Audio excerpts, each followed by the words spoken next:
जय हिंद, वंदे मातरम। स्वागत है आप सभी का सैनिक सुविधा यूट्यूब चैनल पर। साथियों, हमारे व्यूअर्स के मुझे कमेंट आ रहे हैं, वो मुझसे पूछ रहे हैं कि सर 8 पे कमीशन आएगा या नहीं आएगा, अगर आएगा तो उनकी सैलरी किस प्रकार से इंक्रीज होगी, उनका फिटमेंट फैक्टर क्या होगा, और फिटमेंट फैक्टर के बाद में अपना फिटमेंट फैक्टर किस प्रकार से खुद निकाल सकते हैं, इसका भी क्या कोई तरीका है। तो हाँ साथियों, इसका बिल्कुल तरीका है। आज के वीडियो में मैं आप लोगों को इसका तरीका बताऊंगा किस प्रकार से अपना फिटमेंट फैक्टर निकाल लें।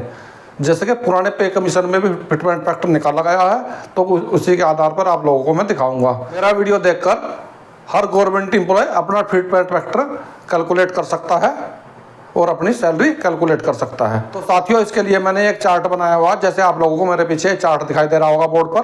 मैं इसके माध्यम से आपको समझाऊंगा इसका पूरा प्रोसेस। तो जैसे आप देख सकते हैं, सेकंड पे कमीशन, थर्ड पे कमीशन, फोर्थ पे कमीशन, फिफ्थ पे कमीशन, सिक्स्थ पे कमीशन और सेवंथ पे कमीशन। इन सब में आपकी जो सैलरी किसी परसेंट से बढ़ी है, ये सेकंड पे कमीशन में आपकी सैलरी जो बढ़ी है 14.2% के हिसाब से इंक्रीज हुई है, और थर्ड पे कमीशन में आपकी सैलरी 20.6% के हिसाब से इंक्रीज हुई है। फोर्थ पे कमीशन में आपकी सैलरी 27.6% के हिसाब से इंक्रीज हुई है, और फिफ्थ पे कमीशन में आपकी सैलरी 31.0% से इंक्रीज हुई है।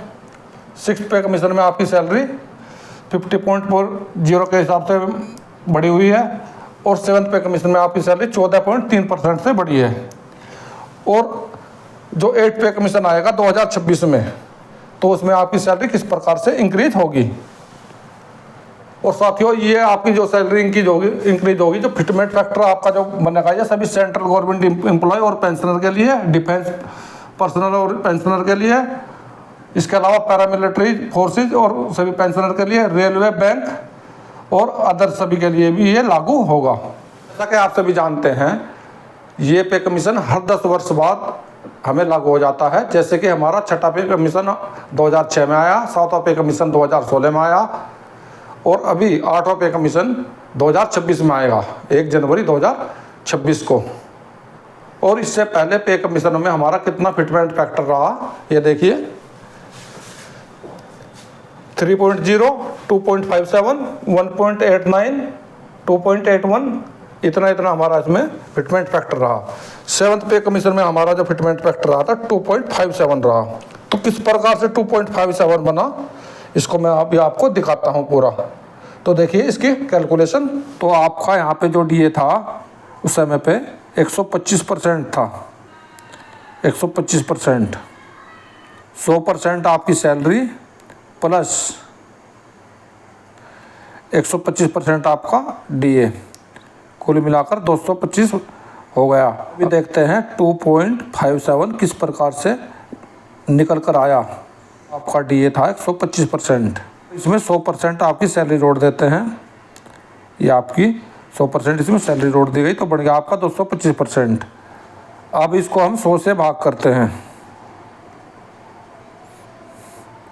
ये निकल कर आ गया 2.25, ये हमारा 2.25।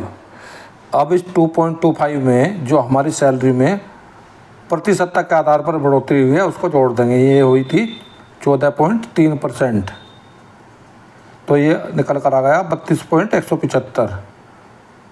इसको भाग करेंगे 100 से, ये आ गया 0.32। इस 0.32 को हम 2.25 में जोड़ देंगे, 2.25, ये मैंने जोड़ दिया। तो यार इस प्रकार से 2.57 निकल कर आया। अभी इस प्रकार से हम निकालेंगे 8वें पे कमीशन का। तो साथियों, जैसा कि आप सभी जानते हैं, अभी जो हमारा डीए 50% है, और हमारा पे कमीशन 1 जनवरी 2026 से लागू है। तो अभी से जब तक हमारे 4 बार डीए इंक्रीज होगा, तो अगर हम हर बार 4% की वृद्धि माने एक एवरेज के आधार पर, तो हमारा 16% उस समय पे डीए बढ़ जाएगा। 16 प्लस 50 जो अभी चल रहा है, कुल मिलाकर 66% हमारा डीए हो जाएगा। उस समय पे हमारा डीए 66% हो जाएगा। 66% डीए और हमारी सैलरी दोनों को मिलाकर ये हो जाएगा 1.66%। अब हम देखेंगे सेकंड पे कमीशन, थर्ड पे कमीशन, फोर्थ पे कमीशन, फिफ्थ पे कमीशन, सिक्स्थ पे कमीशन, सेवन्थ पे कमीशन में सबसे कम हमारा किस पे कमीशन में बढ़ा है। तो सबसे कम हमारा 14.2% बढ़ा है। तो हम 14.2% और 1.66% इसको गुणा करेंगे। इस प्रकार से हमारा निकल कर आया 23.572। अब इसको हम 100 से भाग कर देंगे। ये निकल कर आया हमारा 0.23। अब 0.23 और 1.66% को हम जोड़ देंगे।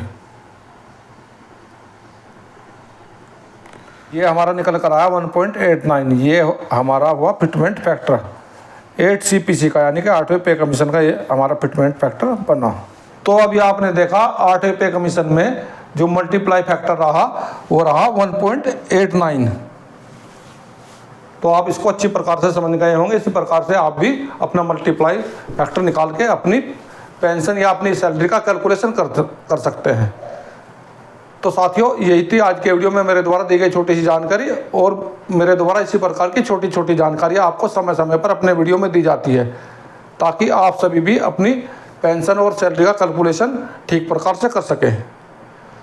सैनिक भाइयों, मिलता हूँ अगली वीडियो में इसी प्रकार की अन्य महत्वपूर्ण जानकारी के साथ। वीडियो देखने के लिए धन्यवाद दोस्तों। जय हिंद, वंदे मातरम।